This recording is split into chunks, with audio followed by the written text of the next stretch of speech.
नमस्कार, स्वागत आप सभी का इस बुलेटिन में। आपके साथ मैं हूं पुनीत। चलिए खबरों की करेंगे शुरुआत और सबसे पहले नजर डालेंगे 15 सेकंड में खबर पर। कर्नाटक विधानसभा चुनाव को लेकर बीजेपी ने शुरू की जोर शोर से तैयारी। बीजेपी के राष्ट्रीय अध्यक्ष जेपी नड्डा ने राष्ट्रीय महामंत्रियों के साथ की बैठक, चुनाव को लेकर किया मंथन। दिल्ली शराब घोटाले में भारत राष्ट्र समिति की एमएलसी के कविता को सुप्रीम कोर्ट ने अंतरिम राहत देने से किया इनकार। महिला आरक्षण बिल के लिए दिल्ली में धरना दे रही हैं कि कविता तेलंगाना के सीएम केसीआर की हैं बेटी।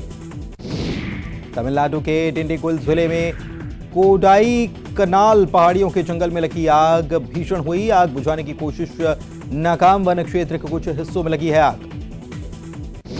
मिजोरम के जम्फाई जिले में अवैध विदेशी सिगरेट पर बड़ी कार्रवाई। असम राइफल्स ने पकड़ा विदेशी सिगरेट का जखीरा, 60 लाख रुपए की सिगरेट जब्त।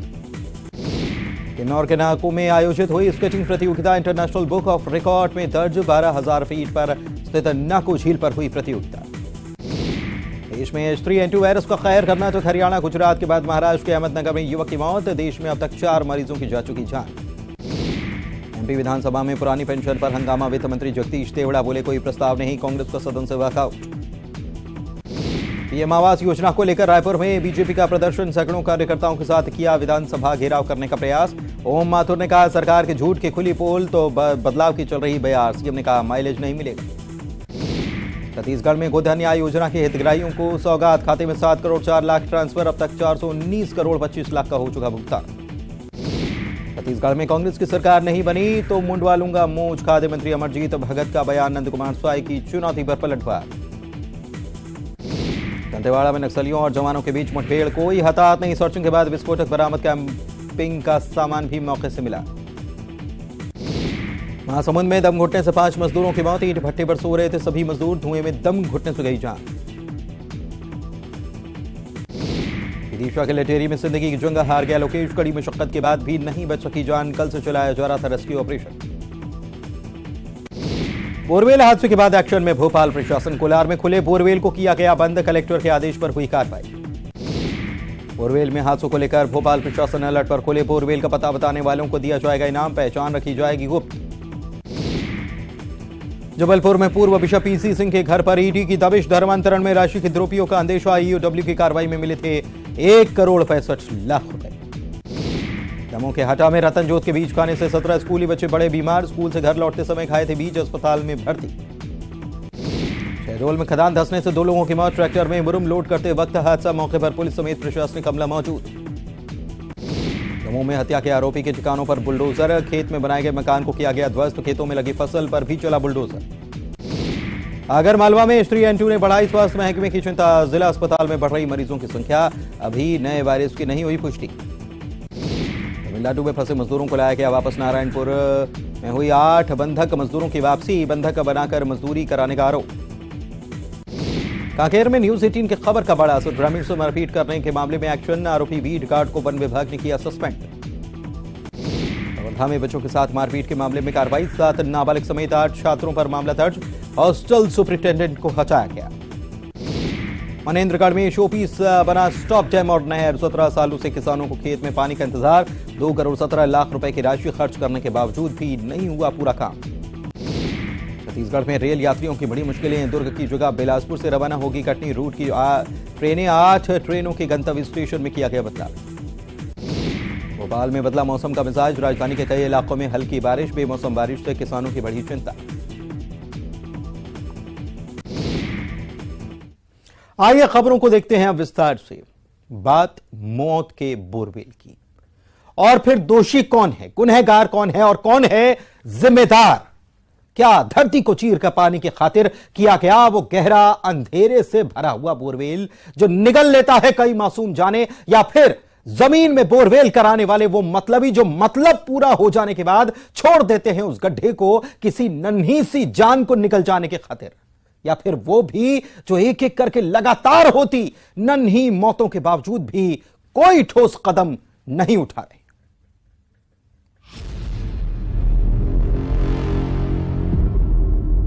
फिर एक मौत हुई है, फिर एक मां की गोद सूनी हुई है, फिर एक बाप के कंधे बोझिल होकर झुके हैं क्योंकि उसे इस कायनात का सबसे बड़ा दर्द झेलना पड़ा है। बाप के कांधे पर बेटे की लाश ढोने का दर्द। हाँ, मिलेगा मुआवजा, लेकिन मुआवजा ना तो उस मां की गोद को कभी फिर हरा कर पाएगा, ना ही उस बाप के झुके हुए कंधों के बोझ को कम कर पाएगा।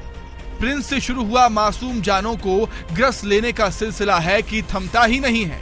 नैन्सी, राहुल, दीपेंद्र, लोकेश, बाबू, तन्मय और ऐसे अनगिनत नाम जो लापरवाही से खुले छोड़े गए बोरवेल ने निगल लिए।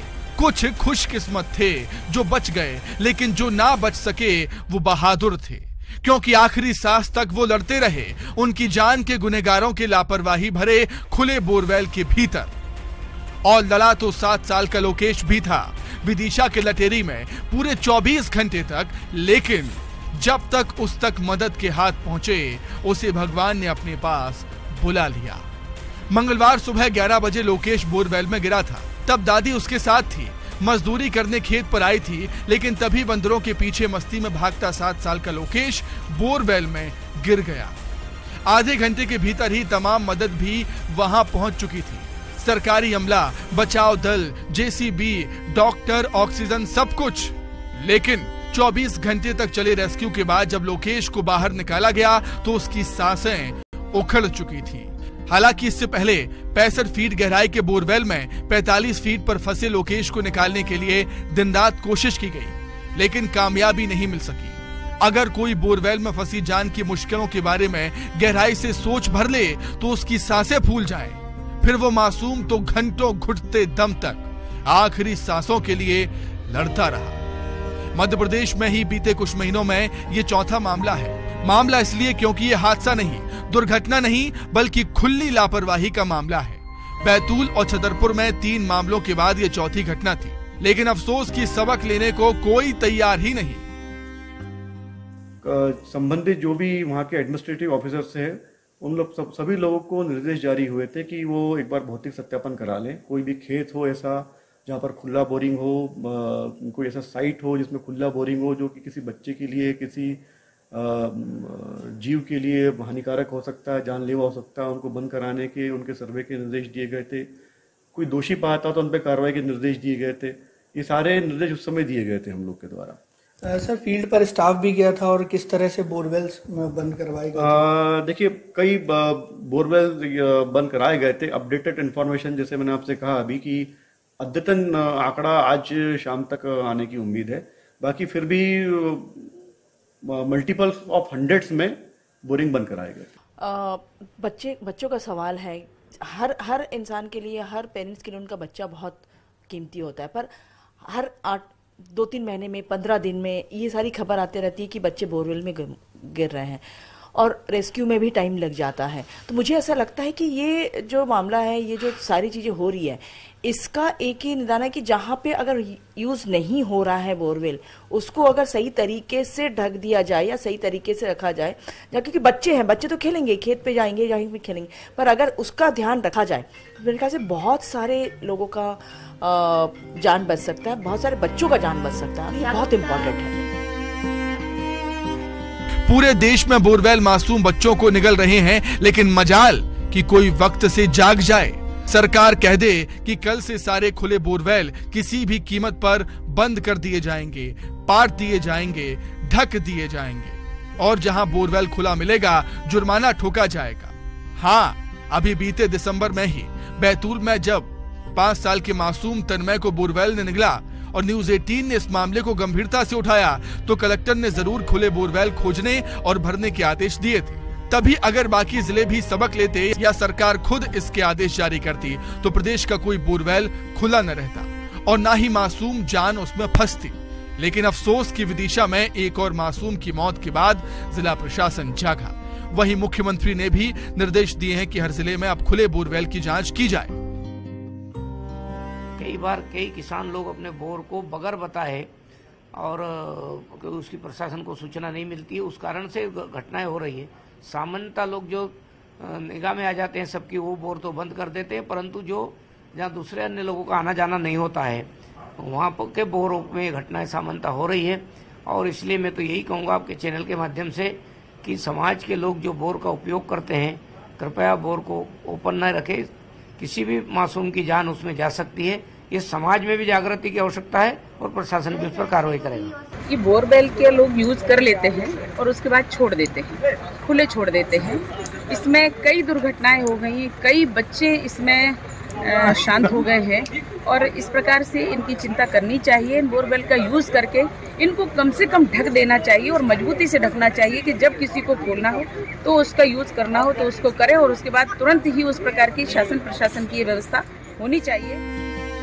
सवाल यह है कि आखिर इस मासूम की मौत का जिम्मेदार कौन कौन है? क्या सिर्फ वो जिसने गड्ढे को खुला छोड़ दिया, या वो भी जिन पर जिम्मेदारी है अपने सूबे की आवाम को सुरक्षा देने की? और क्या मुआवजा बांटकर ये अपनी जिम्मेदारी से बच जाते हैं? विदिशा से न्यूज़ 18 के लिए शैलेंद्र सिंह और रंजना दुबे के साथ ब्यूरो रिपोर्ट। छत्तीसगढ़ में चुनावी साल में सड़क पर सियासी शोर सुनाई दे रहा है। बीजेपी ने रायपुर में हल्ला बोला। प्रधानमंत्री आवास योजना से लोगों को वंचित रखने के सरकार पर आरोप लगाए। बीजेपी के कार्यकर्ता सड़क पर उतरे। हालांकि कांग्रेस कह रही कि ऐसे प्रदर्शन से बीजेपी को फायदा नहीं होने वाला। जनता बीजेपी का सच जानती है।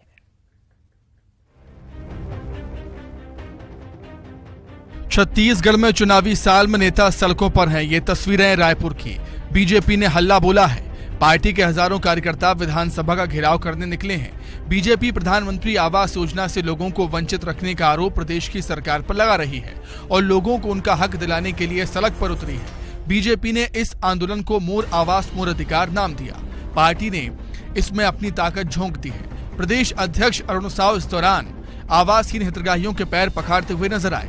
बीजेपी का दावा है कि प्रदेश के 16 लाख परिवार प्रधानमंत्री आवास से वंचित हैं और आरोप है कि प्रदेश की सरकार की वजह से लोगों को आवास नहीं मिल रहा। ये जो आवास की योजना है, ये जो कार्यक्रम हम लोगों ने अपने हाथ में लिया है, ये गरीब जनता का है, ये आवासहीनों का है। और आवास यदि आपने 16 लाख लोगों के घर छीना है, 16 लाख आवास देना ही पड़ेगा। यदि 16 लाख आवास नहीं दोगे तो सरकार बदल के 16 लाख आवास हम बनाएंगे। ये भारतीय जनता पार्टी का निर्णय है कि जिन प्रकार से छत्तीसगढ़ में कांग्रेस के सरकार चलत है, आज पूरा विकास के रास्ता ठप हो चुके हैं। ये केवल विज्ञापन के सरकार, होल्डिंग के सरकार, और ये सरकार जमीनी हकीकत से कोसों दूर सरकार।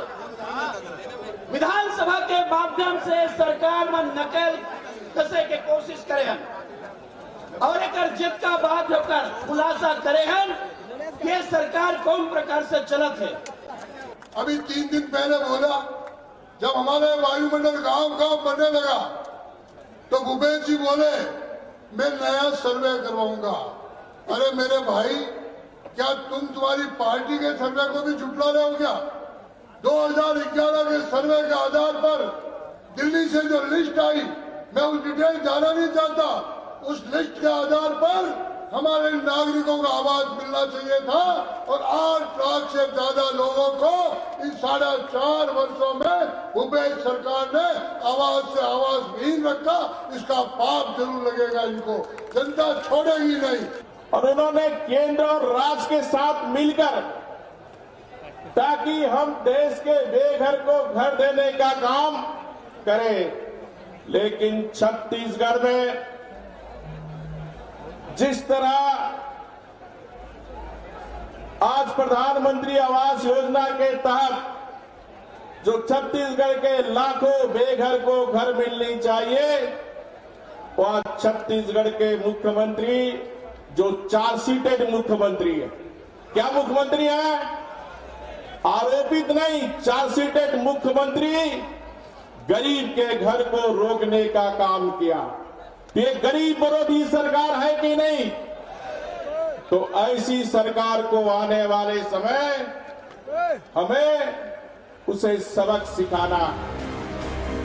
प्रदेश में बीजेपी अपनी सियासी जमीन तलाश रही है। ऐसे धरना प्रदर्शन सरकार को घेरने के साथ ही पार्टी के लिए शक्ति प्रदर्शन का भी जरिया है। बीजेपी के प्रदर्शन पर सीएम भूपेश बघेल ने पलटवार किया और कहा कि ऐसे प्रदर्शनों से बीजेपी को प्रदेश में कोई माइलेज नहीं मिलने वाला। जनता बीजेपी का सच जानती है।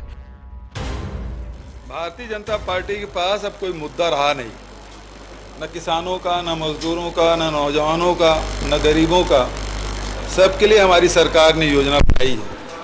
और अभी जिस प्रकार से ये लोग विधानसभा घेराव कर रहे हैं, मेरा उनसे 2-3 सवाल हैं कि जो सर्वे सूची है उसमें 18 लाख के आंकड़े बताए थे जब उसकी सरकार थी, 11 लाख स्वीकृत हो गए। तो सवाल इस बात का है कि 16 लाख के आंकड़े कहाँ से आ गए बचे हुए? 18 लाख में से 11 लाख स्वीकृत हो गए तो बचे तो 7 लाख। प्रदेश में चुनावी साल है, सड़क से लेकर सदन तक सियासी घमासान है। बीजेपी इस प्रदर्शन के जरिए प्रदेश की सरकार को घेरने का प्रयास कर रही है तो सत्ता पक्ष विपक्ष पर निशाना साध रहा है। Bureau report, news 18। छत्तीसगढ़ में शिक्षा कर्मियों के परिवारों को अनुकंपा नियुक्ति नहीं मिलेगी। नियमों का हवाला देते हुए प्रदेश सरकार ने अनुकंपा नियुक्ति देने से इनकार कर दिया है। बीजेपी ने इसको लेकर सरकार को निशाने पर लिया है। छत्तीसगढ़ सरकार ने अनुकंपा नियुक्ति पर अपना फैसला सुना दिया है। प्रदेश में शिक्षा कर्मियों को अनुकंपा नियुक्ति नहीं मिलेगी। विधानसभा में अनुकंपा नियुक्ति का मामला उठा था, इसे लेकर कांग्रेस विधायक ने ही सवाल पूछा। विधायक आशीष छाबड़ा ने पूछा कि शिक्षा कर्मियों के परिवारों को अनुकंपा नियुक्ति के नियम का लाभ दिया जा रहा है या नहीं। इसका जवाब देते हुए सीएम भूपेश बघेल ने कहा कि अनुकंपा नियुक्ति शासकीय कर्मचारियों को दी जाती है। शिक्षा कर्मियों के लिए 2004 और फिर 2013 में आदेश जारी हुआ और 2018 में संविलियन की प्रक्रिया शुरू हुई है। प्रदेश में जब कांग्रेस की सरकार आई तब सभी शिक्षा कर्मियों का संविलियन किया गया। ऐसे में शिक्षा कर्मियों का कैडर अब समाप्त हो गया है और अनुकंपा नियुक्ति का सवाल ही नहीं उठता, क्योंकि 2004 में जो शिक्षा कर्मी है उसके अनुकंपा नियुक्ति का नियम बना। 2013 में एक्साई आदेश जारी हुआ और जितनी भी घटनाएं हैं पूर्ववर्ती सरकार की है उसको एक की भर्ती नहीं किए। 2018 तक ये लोग कितने भर्ती किए, अनुकंपा नियुक्ति दिए हैं, ये भारतीय जनता पार्टी बता दे। जितने शिक्षा कर्मी हैं उसका संविलियन हो चुका है, तो काडर ही समाप्त हो गया है, तो उसके फिर अनुकंपा नियुक्ति कैसे दी जा सकती है? अनुकंपा नियुक्ति देने से सरकार ने इनकार कर दिया है। बीजेपी ने इसे लेकर निशाना साधा। पूर्व मंत्री ने कहा कि विधानसभा नियम बना सकती है। इन्होंने कहा कि अनुकंपा नियुक्ति जायज मांग है, लेकिन सरकार अन्याय कर रही है। कह रहे हैं कि नियम लागू नहीं है तो नियम बनाए जा सकते हैं। विधानसभा इसी के लिए बना हुआ है, कानून बनाने के लिए। बाकी कार्रवाई चलते रहती है, लेकिन विधानसभा की मुख्य भूमिका है कानून बनाना, मूल दायित्व है। और ये कह करके सरकार नहीं बच सकते कि इसमें कोई नियम नहीं है इसलिए हम इनको अनुकंपा नियुक्ति नहीं देंगे। अनुकंपा नियुक्ति का उनका अधिकार है, जायज मांगों के लिए वो लोग बैठे हुए हैं। और निश्चित रूप से ये सरकार की जिस प्रकार की गैर जवाबदारा बयान सामने आई है, इससे महसूस आप कीजिए अनुकंपा नियुक्ति जिनको मिलनी चाहिए उससे वंचित करने का काम इस सरकार ने किया है। मैं समझता हूं लोगों के साथ में सरकार ने न्याय नहीं किया बल्कि उनके साथ में अन्याय किया है और बहुत जल्दी उसका रास्ता, उसका मार्ग प्रशस्त होना चाहिए जिससे उसको अनुकंपा नियुक्ति मिल सके। प्रदेश की सरकार ने अनुकंपा नियुक्ति को ना कह दिया है, जबकि बीजेपी अनुकंपा नियुक्ति को अधिकार बता रही है और इसे लेकर सरकार को घेर रही है। सत्ता पक्ष और विपक्ष में जारी तनातनी के बीच अनुकंपा नियुक्ति पर आरोप प्रत्यारोप का दौर जारी है। Bureau report, news 18।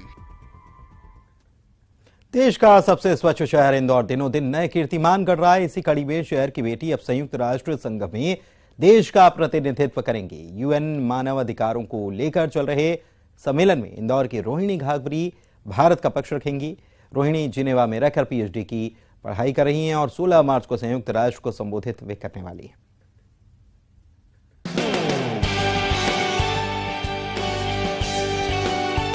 सोलह मार्च का दिन मध्य प्रदेश के सबसे स्वच्छ शहर इंदौर के लिए तो खास होगा ही, लेकिन ये दिन पूरे देश के लिए भी खास रहने वाला है, क्योंकि इंदौर की बेटी इसी दिन यूएनओ यानी कि संयुक्त राष्ट्र संघ में भारत का प्रतिनिधित्व करते हुए मानव अधिकारों पर देश में किए जा रहे काम का लेखा जोखा पेश करेंगे। दलित समाज से आने वाली रोहिणी घाघरी अक्सर दलितों के पक्ष में आवाज उठाती रही हैं। इसी के चलते उनका चयन यूएनओ में मानव अधिकारों पर भारत का पक्ष रखने के लिए किया गया। रोहिणी के माता पिता कहते हैं कि ये उनके लिए गर्व करने का मौका है। आपको बता दें कि रोहिणी के माता पिता दोनों सफाई कर्मी का काम करते हैं। उनकी मां नूतन घावरी जहां कर्मचारी राज्य बीमा निगम अस्पताल में सफाई कर्मी हैं, तो पिता सफाई कर्मी की नौकरी छोड़कर समाज सेवा में लगे हुए हैं। रोहिणी के पिता का कहना है कि उनकी बेटी जब अपनी स्पीच की शुरुआत करेंगी तो बताएंगी कि वे सफाई कर्मी की बेटी हैं। वे ये भी बताएंगी कि वो किन विषम परिस्थितियों का सामना करते हुए इस स्थान पर पहुंची है। रोहिणी के पिता कहते हैं कि कोई ये कल्पना भी नहीं कर सकता था कि दलित समाज की बेटी एक दिन भारत का प्रतिनिधित्व करेगी। मेरी बेटी संयुक्त राष्ट्र संघ में उसका चयन हुआ है कि भारत की ओर से वो अपनी स्पीच दे, तो निश्चित ही बड़ा गर्व की बात है। हम अपने परिवार के लिए, इंदौर शहर के लिए, वाल्मीकि समाज के लिए और भारत के लिए, जैसा कि यूएन में वो अपनी मानवाधिकार आयोग के अंतर्गत वो अपनी स्पीच देगी, तो उसमें वो, जैसा कि आपको भी दी थी कि एक सफाई कर्मी की बेटी है, तो यूएन में भी जब वो संबोधित करेगी तो उस बात का पहले उल्लेख करेगी और उसको गर्व महसूस होगा कि मैं एक सफाई कर्मी की बेटी होने के बाद मैं आज इस देश का प्रतिनिधित्व कर रही हूँ। तो मेरे दलितों के लिए भी ये बड़ा गर्व की बात है और पूरे भारत के लिए गर्व की बात है। रोहिणी की 2 बहनें और एक भाई भी हैं। एक बहन डेंटल सर्जन है जिनका चयन मेडिकल ऑफिसर के लिए हो चुका है। वहीं एक बहन LLB और भाई IIT की तैयारी कर रहा है। खुद रोहिणी जिनेवा में PhD कर रही हैं। उन्हें मध्य प्रदेश सरकार से 1 करोड़ रुपए की स्कॉलरशिप भी मिली हुई है। वहीं अपनी बेटी पर गर्व करते हुए रोहिणी की मां नूतन घावरी कहती हैं कि कभी लोग कहते थे कि ये बच्चे क्या करेंगे, इनके माता पिता तो झाड़ू लगाते हैं, लेकिन मैंने अपने बच्चों से हमेशा यही कहा कि मैं जरूर झाड़ू लगा रही हूँ, लेकिन तुम लोग बड़ी कुर्सी पर बैठना। मैंने तो मेरे बच्चों को यही बोला कि बेटा मैं झाड़ू लगा रही हूँ तो क्या हुआ, पर तुम तो अच्छी कोई कुर्सी पे ही बैठना। तो मेरे बच्चों ने यही करा, मेरा और मेरे पति का दोनों का नाम रोशन करा, परिवार का नाम रोशन करा, समाज का नाम रोशन करा। वैसे पड़ोसी मुल्क पाकिस्तान, जो खुद कई सारे मुद्दों पर कटघरे में रहता है, वो अक्सर भारत में मानव अधिकारों के हनन का मुद्दा कई मंचों पर उठाता रहा है और आरोप ये भी लगाता रहा है कि भारत में अब भी पिछड़ों और दलितों पर अत्याचार होते हैं। इन्हीं आरोपों का जवाब रोहिणी 16 मार्च को दमदारी से देने वाली है। बता दें कि रोहिणी ने G20 सम्मेलन में महिला अधिकारों को लेकर स्पीच दी थी, जिसमें केंद्रीय मंत्री स्मृति ईरानी भी मौजूद थी। इंदौर से न्यूज़ 18 के लिए अरुण कुमार त्रिवेदी की रिपोर्ट। देश में H3N2 वायरस कहर बरपा रहा है। देश भर में H3N2 के मामले लगातार सामने आ रहे हैं और इससे निपटने के लिए तैयारियां भी जारी हैं। आखिर क्या है H3N2 वायरस और इससे कैसे बचा जा सकता है, देखते हैं।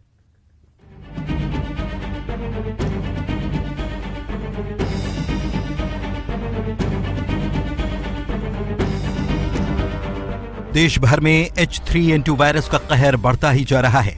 इस वायरस की वजह से अब तक 9 लोगों की मौत की बात कही जा रही है, जबकि अब तक H3N2 वायरस के 3000 से ज्यादा मामले सामने आ चुके हैं। पुडुचेरी में तो स्कूल तक बंद कर दिए गए हैं। दिल्ली में भी लगातार मिल रहे नए मामलों को देखते हुए बेड और डॉक्टर्स की सुविधा बढ़ाई जा रही है। H3N2 वायरस के लिए LNJP ने भी जो है वो तैयारियां पूरी कर ली हैं। क्या तैयारियां हुई हैं, इसको लेकर सीधा बातचीत करेंगे डायरेक्टर सुरेश कुमार जी से। सर, मैं आपसे जानना चाहूंगी कि जब से सरकार भी अलर्ट पर है, एडवाइजरी भी जारी की गई है, तो LNJP में क्या तमाम तैयारियां की गई हैं इस वायरस के मद्देनजर? जो इन्फ्लुएंजा ए का सब वेरिएंट है H3N2, इसके लिए हमने विशेष तैयारी की है। हमने एक डेडिकेटेड आइसोलेशन वार्ड बनाया है जिसमें 20 बेड्स हैं और इसके साथ साथ हमने जो ऑक्सीजन का कैपेसिटी है, वेंटिलेटर्स हैं, बाईपेप मशीन है, वो सब हमने उस वार्ड में रखा है। यदि कोई पेशेंट सीरियस होता है तो उसमें उसका इलाज कर सकते हैं। इसके साथ साथ जो ICMR की गाइडलाइंस है वो हमने सारे डॉक्टरों को, नर्सेज को, सबको ट्रेन किया है। और इसके साथ साथ जो इसमें दवाई जो हम इलाज के लिए यूज़ करते हैं उसका भी हमने पर्याप्त स्टॉक कर लिया है। और ये जो वायरस है, अभी जो ICMR का स्टडी आया है उसमें देखने को मिला है कि ज़्यादातर सैंपल्स में ये जो वायरस है इन्फ्लुएंजा ए का जो सब वेरिएंट है ये देखने को मिला है। H3N2 वायरस आफत बन चुका है। देश में इसके मामले लगातार बढ़ते जा रहे हैं। भारत सरकार ने इसे लेकर सभी राज्यों को अलर्ट पर रहने की एडवाइजरी जारी कर दी है। ये वायरस आखिर क्या है, आइए पहले ये जानते हैं। इन्फ्लुएंजा ए का सब टाइप है H3N2 वायरस। सीजनल वायरस है H3N2। संक्रामक रेस्पिरेटरी वायरस है H3N2। H3N2 के लक्षण सीजनल कोल्ड की तरह होते हैं। इसमें मरीजों को खांसी, नाक बहना या बंद होना, गले में खराश, सिर दर्द, शरीर में दर्द, बुखार, ठंड लगना, थकान, सांस फूलना, दस्त, उल्टी आदि होता है। लेकिन सवाल ये कि लोग H3N2, कोरोना और सामान्य सर्दी जुकाम का अंतर कैसे जानेंगे? दिल्ली के LNJP अस्पताल के डॉक्टर सुरेश कुमार बताते हैं कि सर्दी जुकाम के लक्षण 2 से 3 दिन में ठीक हो जाते हैं, जबकि कोविड वायरस में ऑक्सीजन की कमी होती है और खांसी बुखार जैसे लक्षण देखने को मिलते हैं। H3N2 के लक्षण 1 से 2 हफ्ते तक बने रहते हैं। इनका कहना है कि अगर कोरोना का टेस्ट निगेटिव आता है और इसके बाद भी सांस फूले या खांसी बुखार रहे तो H3N2 के लिए टेस्ट कराया जाए। डॉक्टर बता रहे हैं कि बुजुर्ग, बच्चों या जिन लोगों की इम्यूनिटी कमजोर है उन्हें H3N2 का ज्यादा खतरा रहता है। लोग अभी कहीं ना कहीं तक अवेयर नहीं हो पाए हैं और वो बहुत कंफ्यूज हैं, क्योंकि वायरल की बात की जाए, कोविड की बात की जाए, कोविड के केसेस भी बढ़ते जा रहे हैं। तो कैसे लोग इस सिम्टम्स को समझेंगे?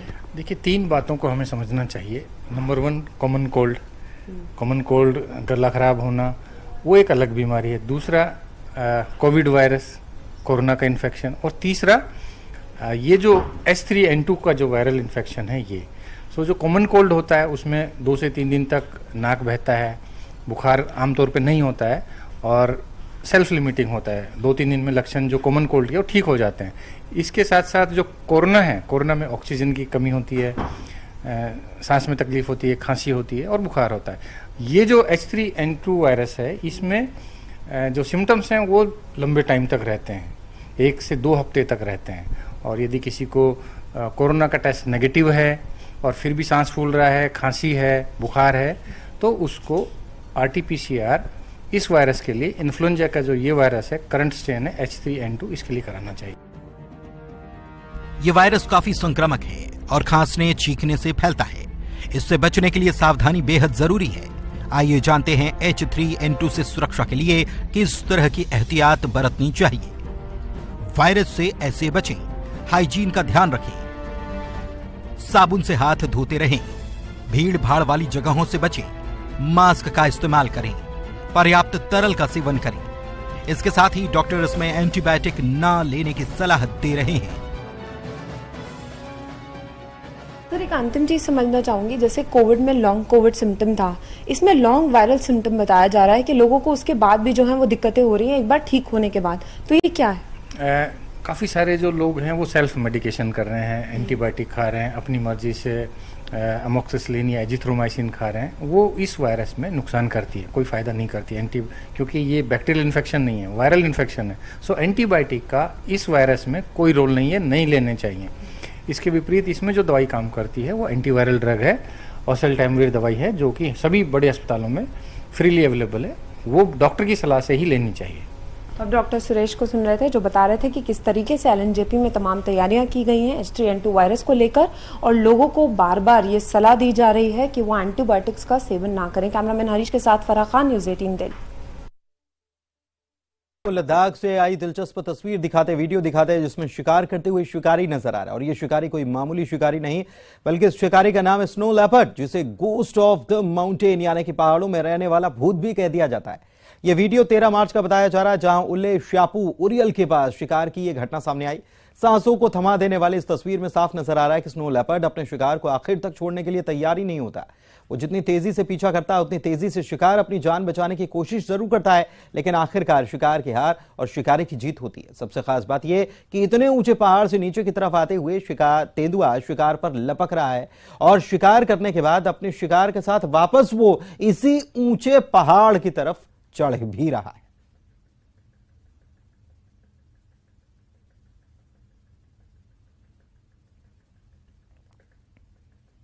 और इसी के साथ इस बुलेटिन में इतना ही।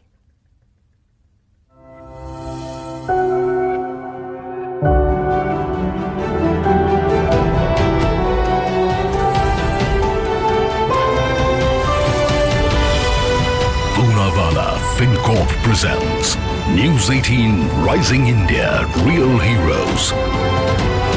चलता रहा है